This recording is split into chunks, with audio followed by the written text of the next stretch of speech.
A few years ago, I talked about Crash Bandicoot The Huge Adventure or XS depending on the region. It was the first portable Crash Bandicoot game, and it was a pretty solid version of the PS1 formula downgraded for the Game Boy Advance.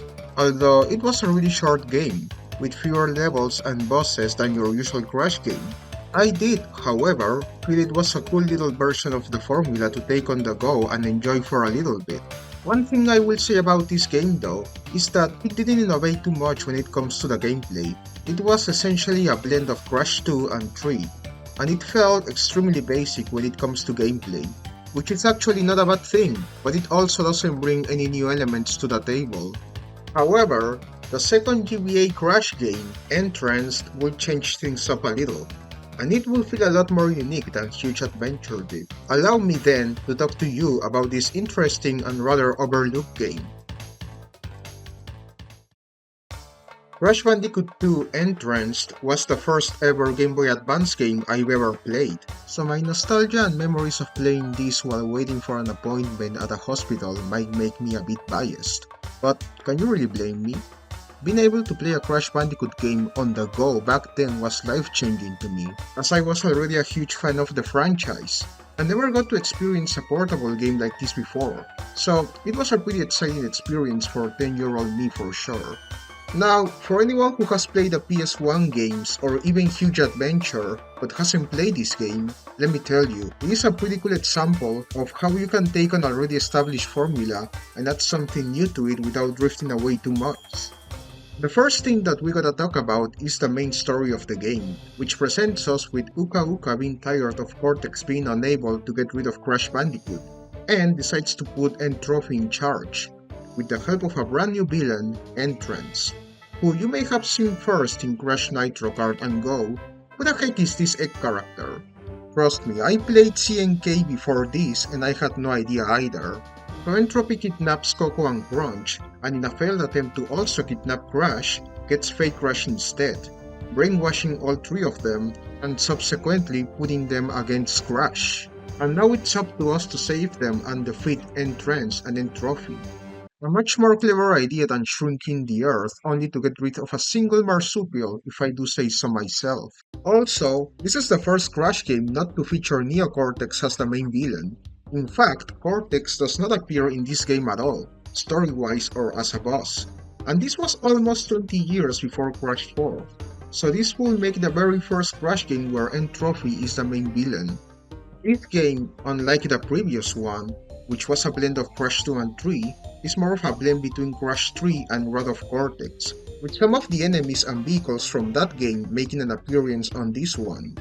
Most notably the ELSWHERE, which is a nice little 3D touch to a 2D game, but we'll talk about it more later. So the game starts in a tutorial level, in which, unsurprisingly, you learn about most of the mechanics and collectibles present in this game. And get this, you start out with abilities such as the Super Slam and Double Jump from the get-go, abilities that you had to unlock in Huge Adventure, which is greatly appreciated. After you beat the tutorial level, you get transported to a hub world, and unlike your usual Crash Bandicoot warp room, you cannot really choose which level you could go to, as you have to beat a specific level before unlocking the rest of the hub world. And this game features many themes not present in the previous game, such as the Arabian, Egypt, and Island levels. Each of these themes feature their respective enemies and even add some new features, like being able to ride a carpet in the Arabian level, and the copter pack from Wrath of Cortex in the Island levels, being called the Helipack in this game. Even bringing back the water mechanic from the Crash 3 level Tomb Raider in some Egyptian levels.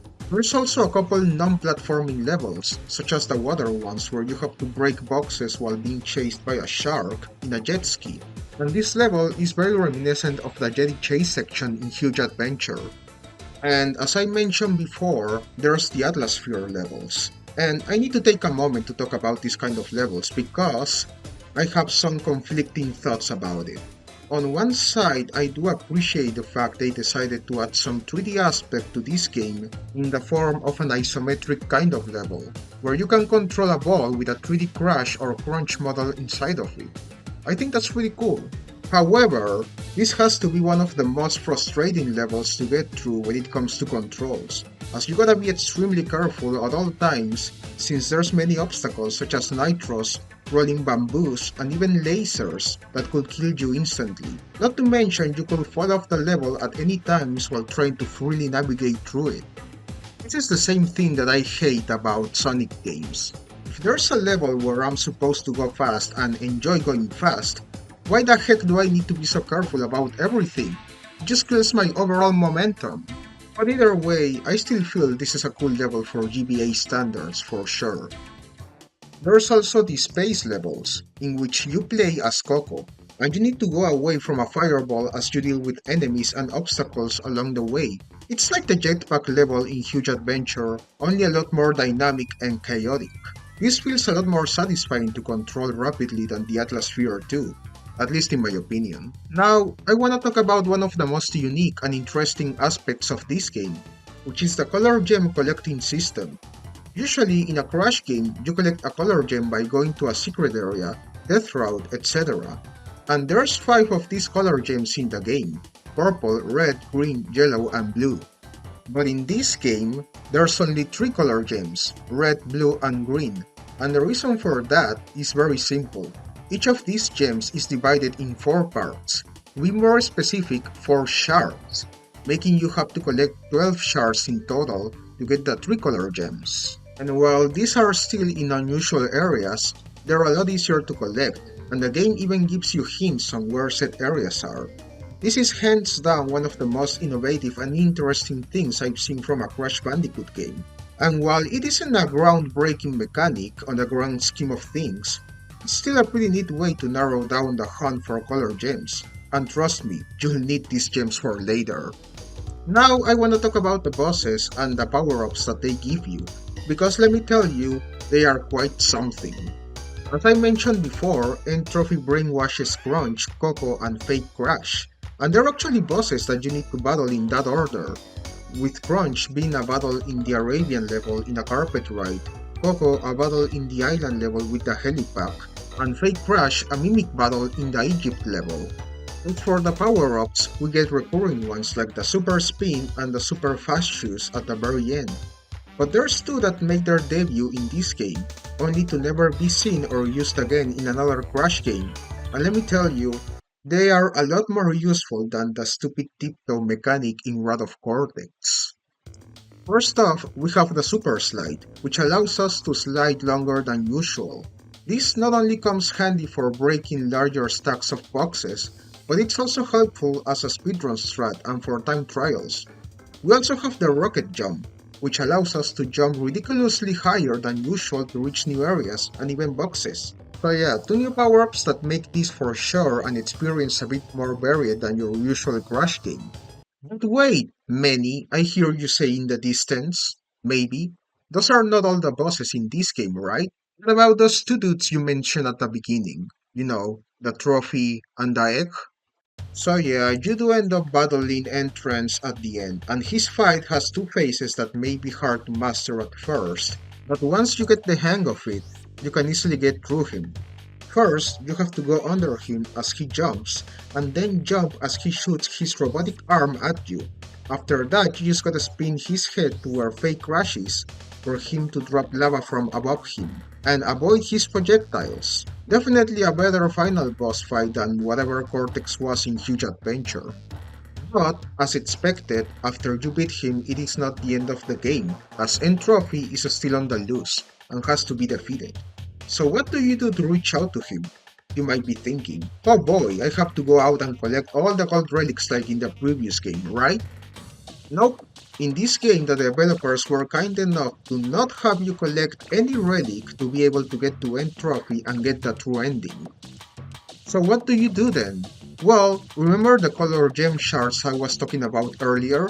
You need to collect them all and then get into 3 extra levels after N-Trance that contain the color gems. And once you get those gems, you can finally reach N-Trophy. And as some of you might have expected, it is the same formula as his Crash 3 fight, although somewhat harder. You need to basically battle him in 3 different phases, each one in a different theme. although it is pretty much the same mechanic, only a little bit harder than the previous one. Needless to say, the battle with N-Trophy is significantly harder than the one with N-Trance, and it will definitely take you a bit of time before you're able to master it fully. I know that too damn well. But anyway, you're able to beat him and then you become friends with him? What?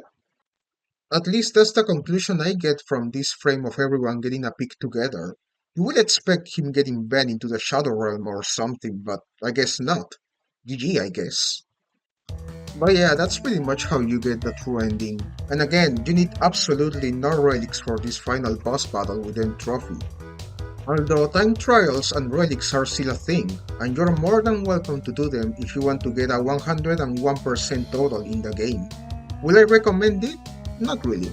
But that's Crash Bandicoot N-Tranced. Certainly a much better and much improved GBA experience than Hugo Adventure was. Not saying that that game wasn't good because it honestly was, but N-Trance did more to make an original experience overall. I cannot stress enough how much originality and innovation was put into this. While Huge Adventure nailed the formula and managed to make a solid and decent first Crash game on the GBA, N-Trance put a lot more to the overall experience and became a unique product that wasn't afraid of adding new things to the formula. Definitely a must check if you haven't played this before and are a huge Crash Bandicoot fan like I am. I'm sure you'll be pleased. With that said, I hope you all enjoyed the video. If you did, feel free to like it and subscribe as that helps the channel and motivates me to continue doing this type of content. Also, a reminder that I'm on Twitch streaming almost every night, so if you wanna pop in and say hi, you are more than welcome to do so. Thank you for watching and I'll see you next time. Bye!